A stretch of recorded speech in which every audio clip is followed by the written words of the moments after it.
What is going on, everyone, and welcome back to Stock Market After Hours. This is your first time joining. My name is Mark Rusin. I'm a CPA here in the state of California, and I have missed you guys. So I've been on a vacation. You may see a little new addition to the background here. We went on a cruise. It was my first actual cruise ever that I've been on. So if you've been on a cruise, let me know your experience. Our experience was fantastic. Whole family enjoyed their time.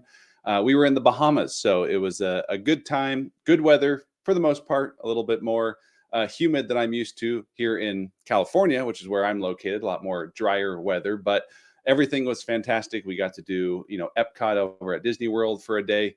That was plenty of walking for me. And then we just sat on the cruise and enjoyed our time there. So it was a good little break, but glad to be back with you. Glad the market didn't completely fall apart while I was gone. We're getting a nice little rally. So there's a lot to like going on right now in the stock market. So let me start off same way we always do. Let me know where you're tuning in from and what have you been buying? Because a lot of folks have obviously been buying because we were getting a lot of green days. We saw the NASDAQ up for the 6th straight day here today. So a lot of momentum in stocks, a lot of new information that we didn't have a month ago in the April lows when tariffs were ruling. And we talked a lot about that in our newsletter with our Edge Plus subscribers is tariffs were ruling the day. Now we're getting a bit of a pause, a release of some of that pressure there. And we've returned to normalcy where stocks seemingly are back to going up there. So let me know where you're tuning in from and what have you been buying. Shiva from Texas, good to see you. I'm doing great. Thank you. Good afternoon from Florida. There we go. What part of Florida? I was down in the Orlando areas where we took our cruise from. Matthew, good to see you, my friend. Zadelli, hello from Puerto Rico. Love cruising. Any thoughts on Baba? So Alibaba will be reporting earnings tomorrow. So I do have an option play on them. So we'll see how that one goes. NU and Melly, I don't have any positions on whether holding the stock or any option plays there. Picked up some SCHD for Matthew. Never going to go wrong with that. Hey, are you buying J&J at this price? I was actually looking at Johnson & Johnson yesterday.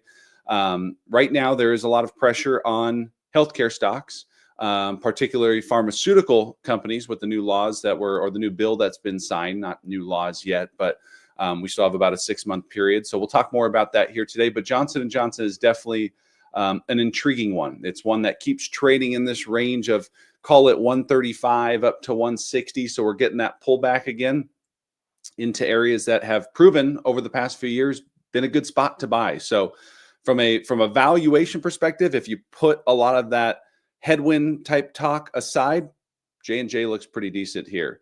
Julio from the San Fernando Valley, pretty much a neighbor, we'll call it there, been buying a little UNH.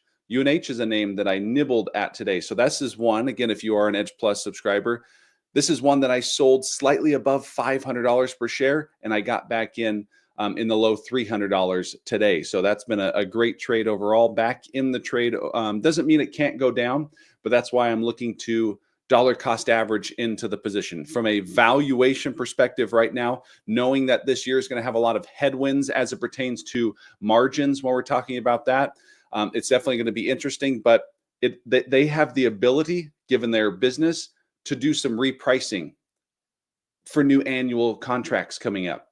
So when they know that, hey, Medicare costs, they've pulled their outlook, Medicare costs and all of these medical costs in general have increased. Maybe they thought they were going to increase 5%, but they increased 10%. So more than they expected, which is going to compress margins, which means they're going to make a little bit less than they had intended to make. The CEO has stepped away. We saw the tragic events that happened at the end of December of last year. So just a lot of things have been hitting UNH. It's a little bit surprising because a lot of their competitors were going through these same sorts of things the past few years. You look at a company like CVS, although it's not a complete comparison, insurance and the Medicare side of things, there are some similarities there. But I have the utmost respect and confidence in the CEO that's coming back, that has already led this company and knows the headwinds. So doesn't mean it's going to be smooth sailing. This is the exact bottom here, but that's why we take the dollar cost average approach when it comes to UNH. So that is one that I've added to today. We just talked about J&J. AbbVie is another one that we're going to take a look at today. The dip, the downgrade today, doesn't quite make a lot of sense. But when you look at a lot of these analyst upgrades and downgrades, they're usually late to the game. Once a stock has fallen 20% and an analyst comes out and downgrades it, well, that doesn't help us all that much. Had you told us 20% ago that you wanted to downgrade and you had some concerns, that is what helps us. So be mindful of a lot of these analyst upgrades and downgrades, because, you know, we saw the S&P 500 bottom out back in April, and a flood of downgrades came. Well, lo and behold, here we are, and the S&P 500 is back to positive again. Are we going to start seeing a flood of upgrades again? You bet you. So analysts are usually bullish most of the time, but they're also late to the game, is what you'll notice a lot of the time as well. So Peter, what are we buying? A little QQQ and SCHD. Julio bought a little SCHD today as well. Zev, hello from New York. Go Yankees. Dollar cost averaging into SCHD. Is UNH or Merck still a good long-term investment? Both of them incredibly cheap and really trading close to one another in terms of valuation. And UNH usually doesn't trade that close to Merck whatsoever. So both of them have risks, and we're going to talk about some of those risks in today's stock market after hours. So I'll wait to get to those. Ken from Sarasota. DCAing into SCHD, Tesla, NVIDIA, and Palantir. Palantir sitting at a new all-time high. Jacksonville area. Okay. So north of North Florida there. Checking in from Minneapolis, Minnesota. Drew, thanks for stopping by. Costa Rica's in the house. Cindy, good to see you, my friend. Buying some more Pfizer, some Realty, some Agree Realty, and Vici, loading up on some REITs there for the most part. All right, what do we got? Jeffrey, good to see you, my friend. Southwest Washington. I like how you always tell us exactly where in Washington. I think I've told you before, I have some friends over in the Wenatchee area, quite a few friends over there. And that's intriguing because not even that big of a city. But been grabbing some UNH. Must be subscribed to the Edge Plus. Hello from Parkland, Florida. All right, so Florida is definitely dominating today's stock market after hours so far. UEC, please. Not quite sure what that means. Could you elaborate? I bought the dip on the healthcare ETF. Nice. Sold all bonds, bought 1,000 shares of SCHD. Gretch, good to see you. Deborah's buying SCHG, another one I added to here very recently, got back into. Bought some SCHD, SCHG, DRGO, QQQ. Wow, these are some fantastic ETFs right there. Jeppy's a good one, a good short-term one for me. If I have some extra cash and looking for somewhere to park it rather than just sitting in a money market, I'll throw some in a Jeppy and a JEPQ, but nothing I'm going to keep in there long-term for my portfolio. What three stocks you find the most lucrative at today's valuation? Lucrative, Shiva, in terms of overvalued or in terms of undervalued? If we're talking about undervalued, I think UNH definitely has to be on there, but given rightfully so, what they're dealing with. But if you're someone that's not retiring in the next 24 months, 36 months, I think it's a fantastic valuation, one that you have not seen for a number of years. I'm not talking about 12 or 24 months. I'm talking about, a handful plus years that you've seen UNH at these levels. It's Mark. I'm back. How we doing, Hoagie? UNH, a good accumulation here. Well, there we go. We just talked about it. Hims in, not sure what that means. John from Minneapolis, or from Minnesota, I should say. Sorry about that. Miguel from Toronto. I'm driving the rest of the way from Vegas to Seattle. Wow, that's quite a drive. How long is that going to take, Peter? No buys this week for John. Scott tuning in from New Jersey. Earnings Edge member. Great to have you, Scott. Bought a little Merck. Hi, Mark Anthony from Malaysia. Nice. Cape May, New Jersey. Bought Amazon. Bank of America, SCHD, and a little NVIDIA there. Jeff is saying, I believe we are heading for a slight pullback. I wouldn't say you are wrong by any means. Just a little breather, I would say. Nothing to be concerned about. But when you look at technicals and you look at RSI and things like that, we've had a fantastic run. In a month's time period, you're seeing the S&P 500 that was once down 20%, now sitting slightly in the green for the year. That's fantastic right there. So a great move. And usually with those great moves, there's going to be a little bit of profit taking. Do I think we're going to go back and retest the bottoms? No. Based on what we know right now, I don't think that's the case right there. Peter's going to be in Seattle later tonight. Do you feel Merck is undervalued? Merck is undervalued, but there are the headwinds, Scott. that we'll talk about here. And since you are an Edge Plus member, you got today's midweek recap. And in that midweek recap, if you had a chance to check your email yet, we talk about the new bill that's being placed by the administration. We have 180 days. That's going to put some pricing pressure on, these Medicaid type companies, these pharmaceutical drug companies, and things like that. Merck is going to be one of them to definitely watch closely there, and that's one that can't really afford to have any more fresh new headwinds there. Can't have plus 10% every day. Isn't that the case? Exactly. Great run. We are due for a small cool off. Yep, definitely. The last Choi. Welcome back, Mark. Everyone sub and thumbs up the stream. Thank you. I appreciate that. Awesome. Well, you guys are fantastic here today. Let's jump into today's slide. And again, if this is your first time joining a Stock Market After Hours, it is great to have you. Thanks for stopping by. My name is, again, Mark Rusin. I'm a CPA here in the state of California. And let's jump into the slides here. So as you can see, here's our market performance, our economic update that we go through each and every week on the Stock Market After Hours. But in parentheses, I'm showing you what the results I was showing you last time that we had a Stock Market After Hours, which was a few weeks ago since I was on vacation last week. So we have the Dow Jones that's sitting just below even on the year, down less than 1%. However, going back a few weeks, it was down 8%. S&P 500 is now positive on the year. Going back a few weeks, it was down over 8.5%. The NASDAQ is down less than 1%, tied with the Dow, but that was down 13.5% a few weeks back. And then the small cap Russell 2000 is still down 6%. It has cut its losses in half, though. It was down 12.4%. Oil, pretty much sitting exactly where we were. We were at 62 and change. Now we're at 63 and change. But Bitcoin has been the big mover. Bitcoin was in the low 90,000 range last time that we met. Now we're sitting slightly above 100,000 at 103 and change. Valuation has increased. We are back above that 20 times multiple. Going back a few weeks, we were below a 20 times multiple at that 19.8, 19.9 range.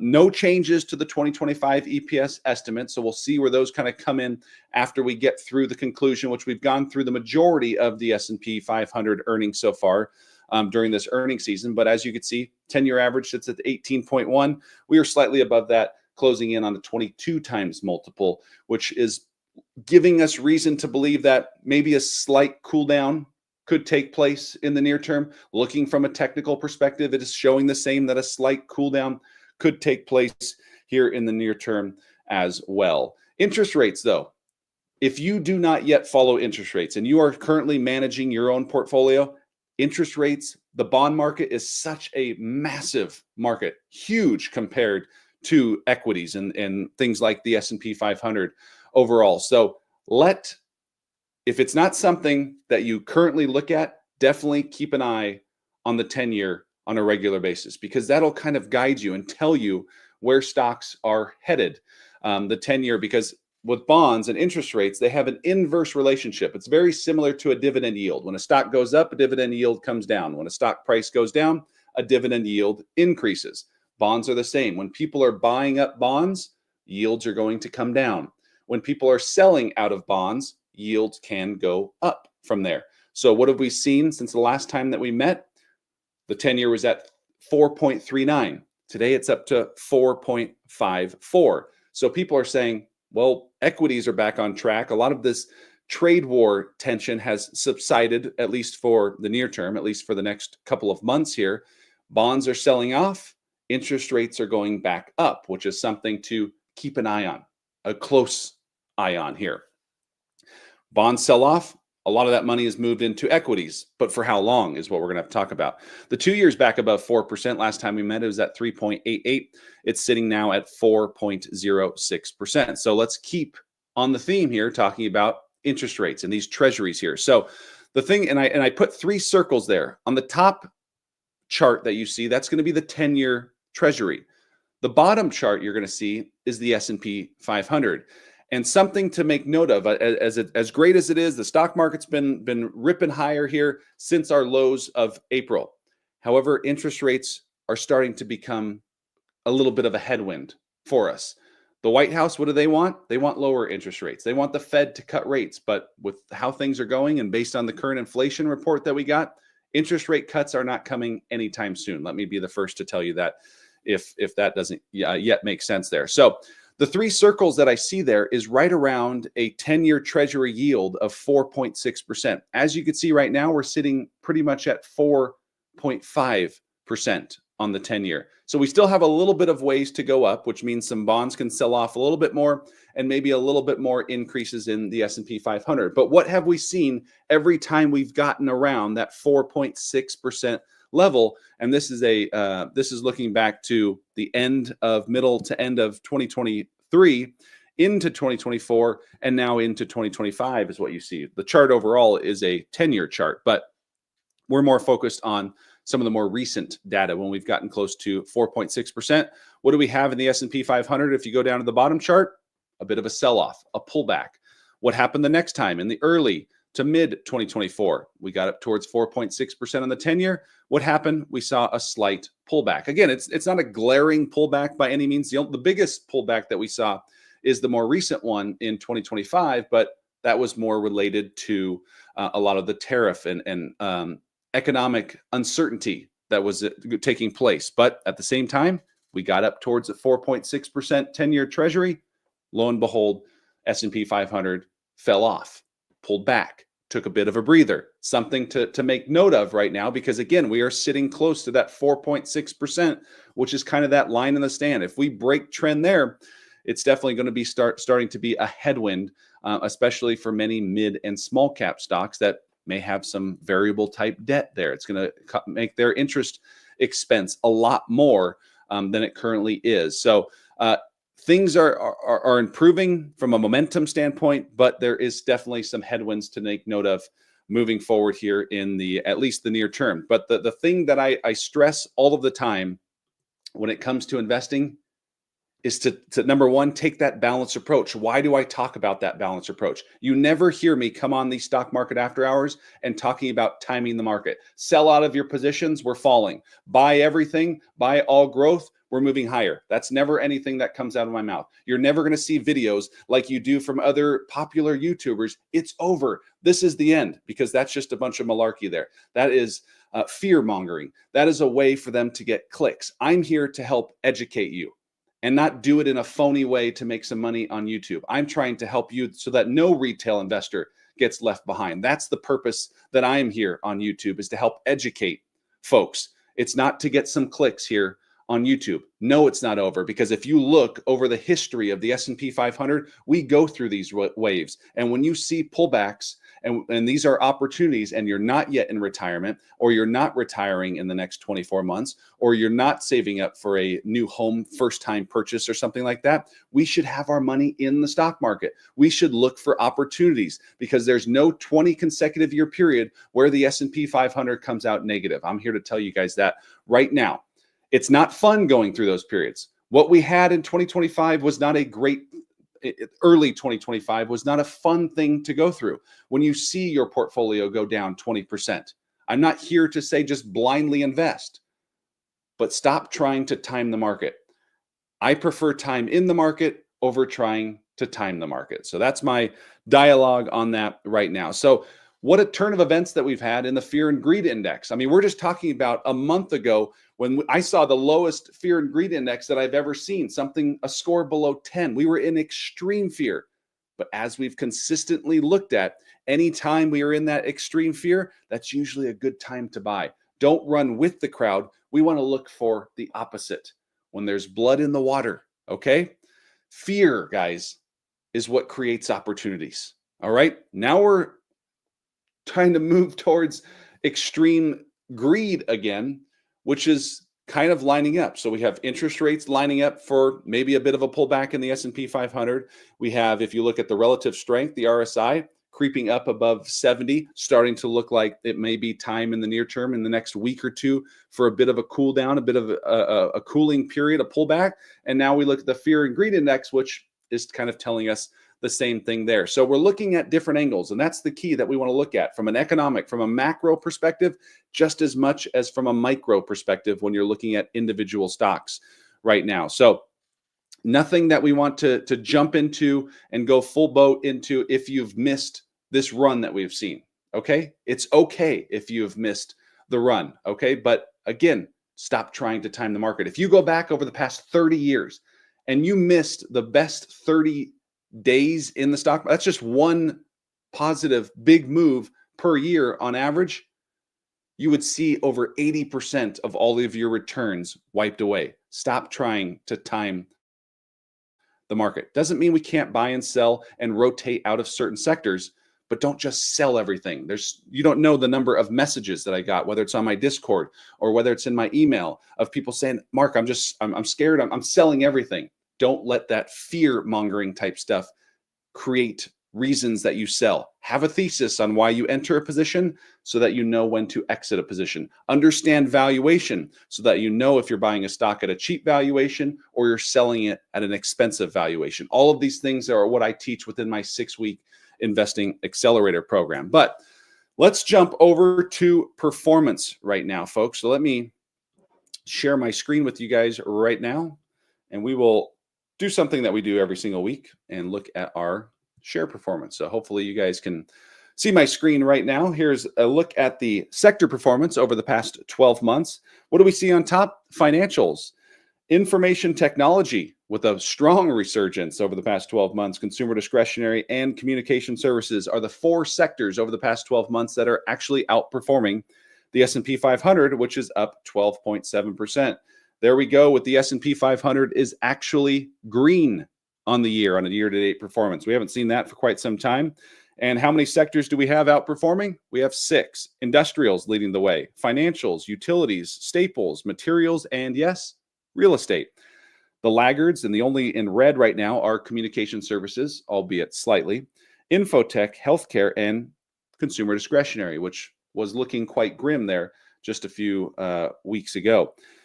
In terms of the past few months, 3 months, we only have 2 sectors in the green, industrials and utilities. But in the past month alone, pretty much every sector is in fact green here. Infotech, as I just mentioned, huge resurgence, up 16% in just 1 month, followed by consumer discretionary and industrials. We have seen a big outflow of those defensive sectors, because if you look at the bottom here, you have utilities, staples, and healthcare. Those are the epitome of defensive sectors. Folks are moving money out. They're not timing. They're not just getting out and holding in cash. Nope, because we're seeing the other sectors increase. If everything was red here, then yes, that's people increasing cash. But we're seeing the amount of money that's transferring from defensive sectors. Hey, we don't have those trade war concerns as much anymore. Inflation is coming down. There's a lot more facts that's kind of giving us a bit of an all clear to a degree that, hey, maybe we can get back to our normally scheduled program here. So infotech, discretionary, industrials, communication services, those are fantastic when we see those leading. We definitely want to see financials up there as well. So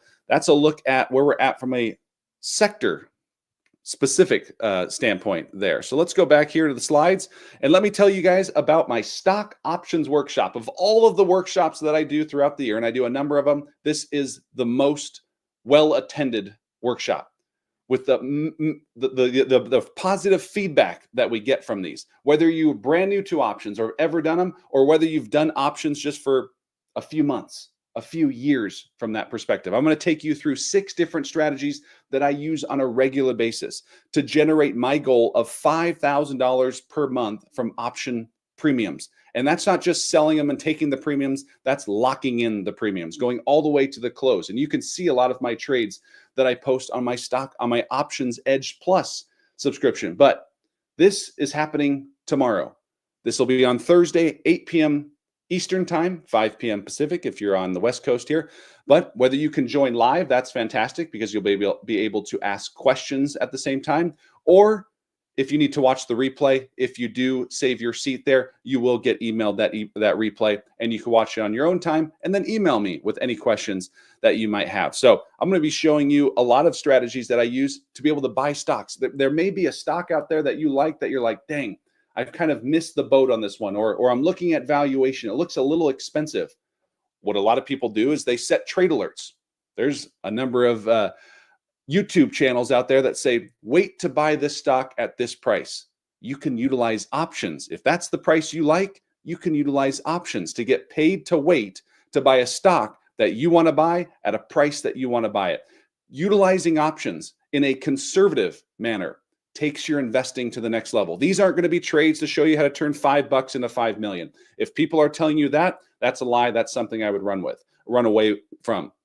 What I'm trying to show you is how to do it the right way. Whether you have a $5,000 portfolio or a $5 million portfolio, there are option strategies that we're going to go through, take you through examples of trades that I'm doing or trades that I'm looking at doing right now, or trades that might be open for me right now. We're going to show you that within this stock options workshop here. So you're going to get the slide deck, the replay, everything that to be able to go and rewatch them and start doing trading and be more confident about your trades there. So ways to be aggressive in a conservative manner. So we have Alibaba tomorrow. I don't own any Alibaba, but I have some option strategies that I'm doing. Instead of buying it, how about I spend a couple $100 here? And if the stock does in fact pop, boom, we're going to make a couple thousand right there on a simple trade. So showing you these types of things. Maybe you're concerned about an earnings report or a big economic event that's coming up.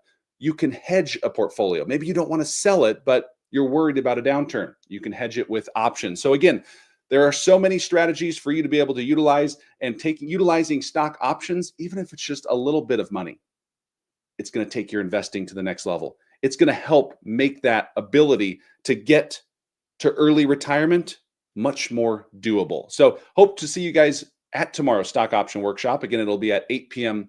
Eastern time, 5 p.m. Pacific. There's a link to save your spot down in the description below. Hope to see you guys all there. So let's keep rolling and take a look at our Fed Watch tool. So obviously a lot has changed in the market. There's a lot more facts that are out there now, and hence a lot more changes in the Fed Watch tool. So the next meeting, we just had one in early May.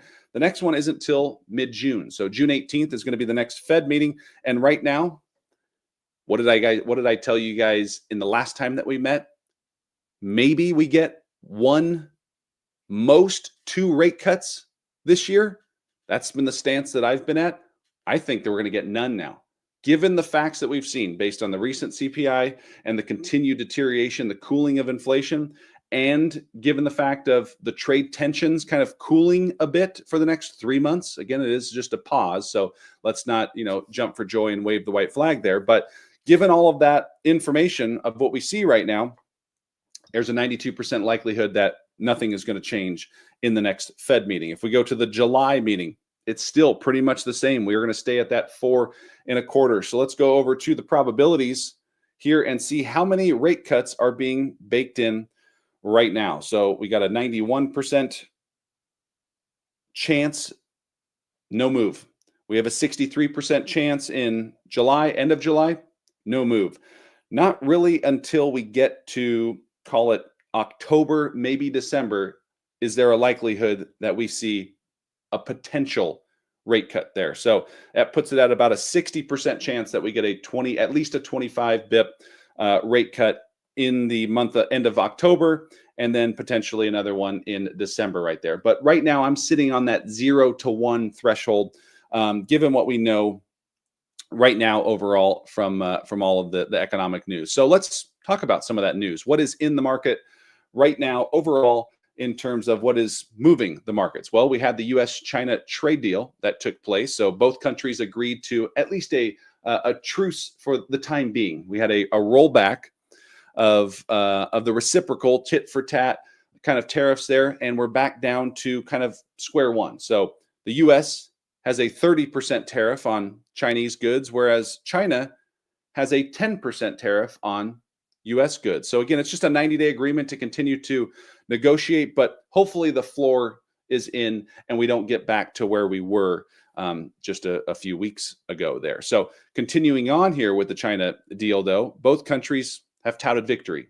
Of course, they're both leaders are looking for wins to bring back to their country folks here. But the fact of the matter is both countries do, in fact, need one another, but there is a massive trade imbalance. And when you look at the sheer numbers of the amount of products that China has exported just last year to the U.S. alone compared to what the U.S. has exported to China, which is primarily energy and things like soybeans, China is a lot more like electronics, a lot of Apple iPhones and things like that. But look at the difference there. $440 billion of goods were exported from China to the US, compared to the US exporting just $145 billion. That's kind of that imbalance that the administration is trying to even out a little bit more. Hey, if we're going to buy that many goods from us, you need to buy just as many goods from us. It's never going to be even, but hence why the difference in the tariff from the U.S. and China's perspective there. Also in the news, we just got April CPI report, which was fantastic in all respects there. So April CPI came at rising just 0.2% month over month. Annual CPI came in at 2.3% year over year. That is the lowest reading that we have seen since early 2021. However, I like to look more at core CPI, which was just as good, rising just 0.2% month over month, and annual core CPI was up 2.8%. So we like to see that below 3%. And you could see how that kind of looks from a chart perspective when we were up over 9% in that disaster in 2022 and 2023 there, but that has drastically come down, and we are kind of in this period of much more comfortable levels overall. Now, that's fantastic news and all, but a lot of what has been selling the past few months have been non-tariffed goods. There's still a high inventory level, but those inventory levels are starting to wean down a little bit more. So that means a lot of the new goods that are going to be coming in are going to be tariffed goods, so the tariffs take a few months to take effect and take a few months to flow through supply chains.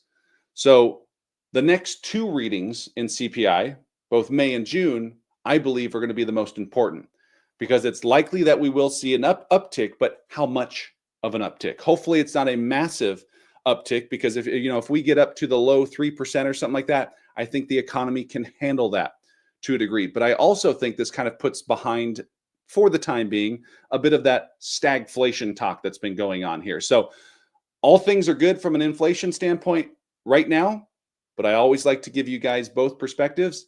Be mindful of what's on the horizon, and those tariff goods, the impact of tariffs are coming around the corner in May and June's report. So we'll have to keep an eye on that moving forward. So this is getting now another news event, the healthcare. Healthcare stocks have been under pressure, as we saw President Trump signed an executive order at the beginning of this week trying to bring down prescription drug prices. This is something he talked about on the campaign trail. And this is actually something, I know it's rare here in the US, for those of you that are in the US or really anywhere, that both sides of the aisle are kind of in agreement with. They're trying to bring down the price of prescription drugs, kind of in line with what other countries are able to negotiate their prices lower. Why is the US paying higher is what this bill is intended to do, is bring those more in line with those. So the health secretary, Robert F. Kennedy, has 30 days to negotiate with drug makers and 180 days before some of these new rules are going to be enacted here. So you may see some volatility in a lot of the healthcare space. A lot of the names, Johnson & Johnson, Merck, AbbVie, were under pressure in today's session, or this week, I should say. AbbVie, for other reasons, it was downgraded, but those are things to definitely keep an eye on overall when it comes to healthcare stocks, because these are another set of headwinds for what was a pretty good sector. For a while, when we looked at the sector performance on a 3-month standpoint, healthcare was in the top 3 there for quite some time, but has definitely been under pressure of late. And a quick reminder, if you are, again, just joining us or missed the slide before, again, our stock options workshop is going to be taking place tomorrow, 5:15. That'll be at 8 p.m. Eastern time. That's May 15th, not at 5:15. Whether you're brand new to options or you've been trading options for a number of years, whether you have a small portfolio or a large portfolio, I'm going to show you the strategy. So how is it going to differ if you have a large portfolio or a small portfolio? Well, the small portfolio, maybe you're just doing one contract. For the larger portfolios, maybe you're doing 10, 50, 100 different contracts there. But the strategies and the ideas behind them are going to be the exact same overall. So again, this is the most well-received and most attended workshop that we do. definitely save your seat because spots are limited. The streaming service only allows us to do so many there, and it does sell out every single time. So definitely make sure if you're going to be attending this, and even if you're not able to join live, we have a number of folks over in Europe and even Australia and things like that that have attended this workshop, and they just watch the replay. You do not have to be there live. You will get access to that replay if you are a paying subscriber there. So that's going to be a fantastic one.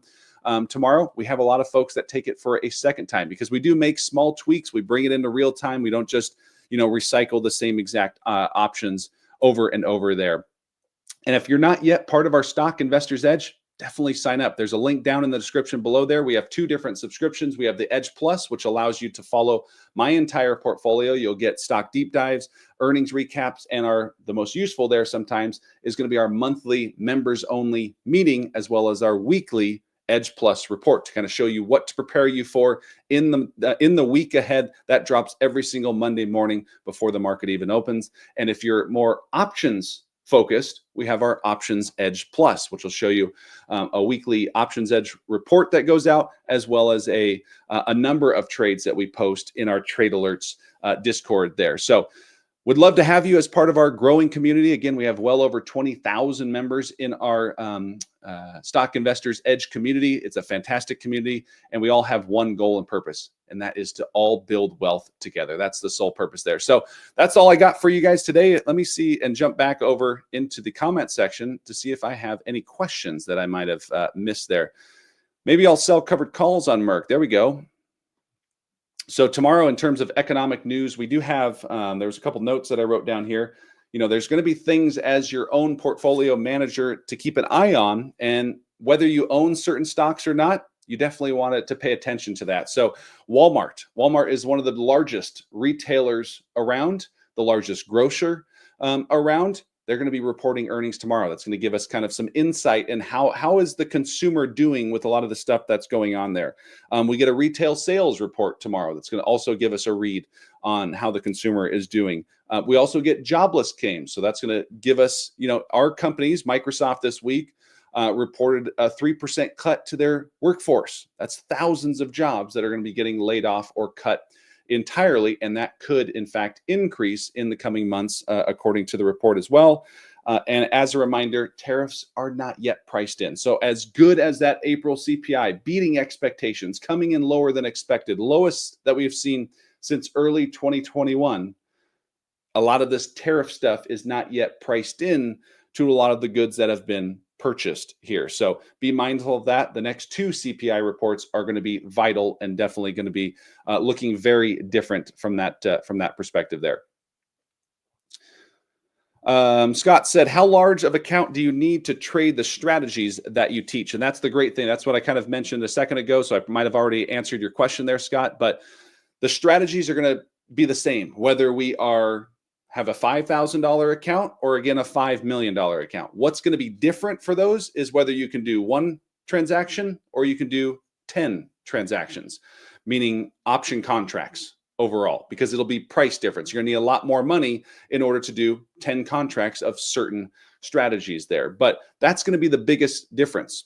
People that have the small portfolios are still doing the same exact strategies that I'm doing in my portfolio, or that the multi-millionaires are doing in their portfolio. They're just doing it at a larger scale, and you work your way up to that when it comes to options there. Heartbreak Girl, what are your thoughts on QQQI and Devo for long-term growth and income? So I just recently did a video on Devo. That was in my ETF, my dividend ETF one there. Overall, like the ETF, but it's very similar in many respects to the likes of a JEPI and a JEPQ. Something that I wouldn't really keep my money in long term for me overall. You look at a 1-year performance, it's up 5%, but you're also paying a hefty expense ratio. It's not terrible, but my rule of thumb is I don't like expense ratios above 0.5. This one's at 0.56, so barely above it, but you do get a nice yield at 4.76 there. So again, it's one of those places that you could potentially park some income in the short term, but it's definitely never going to be something that I hold for 15, 20 years by any means. So it's good for income in the short term. And as Hoagie is mentioning right here, it is tech heavy. So if you are already over your skis in terms of technology, that's what I talk a lot about liking SCHD, is because it's a great complement to the S&P 500. It's a great complement to the triple Qs. It's a great complement to any tech heavy portfolio from that standpoint there. Supply ships are way down, so we will see some issues regardless of deals going forward, looking for some inflation going forward. So that was the case last month, but the instance that this deal was agreed upon, a 90-day pause, I guess, the so-called deal, the number of container ships exploded there. So this was a key period because why? This is when the holiday orders tend to go in, and that's why both of these countries kind of got together here, knowing that how vital it is overall. But the supply tankers are definitely on the upswing than compared to just a few weeks ago there overall. Have a good one as well, Drew. I'll be joining Edge Plus soon. Peter, we would love to have you there. UNH is a great buy this week. Definitely already added it to my portfolio. We love Mark. I appreciate that. Jeppy and JepQ as well. Thanks for stopping by, Steve. I made it late as always. Have to rewind. No worries, Blue. Thank you also for being an Edge Plus subscriber. At Peace at One, I really appreciate your analysis. Also matches my understandings, and I don't look at it as often as you, so it helps to hear you go over it. Thanks for being here, and as well as the support. Am I underwater in MRK? You think buy now or wait yet? So, Cindy, when it comes to number one, how much MRK do you have? If you do in fact have 100 shares, you could be utilizing some options. So that's a great way to generate income on shares that you already want to get rid of. If you don't own 100 shares, then there's some other strategies, some spread strategies that you can do as well. But you just have to look at it as if you do not own it right now. Review the analysis, and I know you're in our Investing Accelerator program right now, so we're going to get into analyzing stocks and valuing stocks, but you got to look at valuation right now and ask yourself, do you believe in the forward trajectory for a company specific as Merck? How strong is their pipeline? Is something going to turn the tide around? Does the risk match the reward? Does it match the current valuation? Those are the things that we'll be going through in our checklist within our 6-week program. Merck is one that I think is a firm hold for me right now. Should we continue to DCA into Merck and UNH? No, I just talked about Merck. UNH is one that I jumped back into today. Again, sold it over $500 per share, back in it at $300 per share. Ron from Panama, what do you think of SCHY or any other international dividend ETF? So for me, I prefer the US. I'm almost 100% strictly in North American stocks for the most part. I don't invest in China, but what I do to invest in international stocks, and specifically China, is utilizing options. As I mentioned at the beginning of this program, I have a conservative, aggressive option play, given that Alibaba is doing earnings tomorrow. So it's my way to be involved and look for a pop in that stock one way or the other.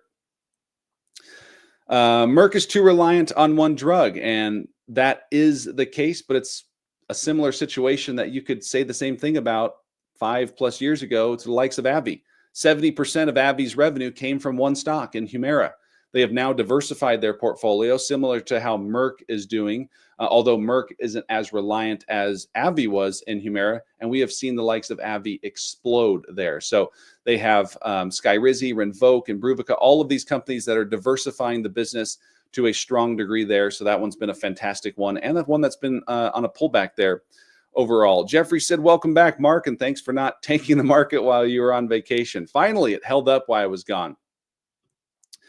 Zevs, thank you, Mark. Always great to the live streams. Awesome. Well, that is going to wrap up. I think I hit all the questions there. Again, I hope to see you guys at our stock options workshop. We do still have a few spots open in that. So if you are looking to take that, again, you can join live or watch the replay. There's a link down in the description below to get you signed up for that workshop. Again, you could be brand new, or maybe you've just been trading options for a few years. We're going to go through the strategies that I use on a regular basis, strategies that I use to attain my average goal of $5,000 per month.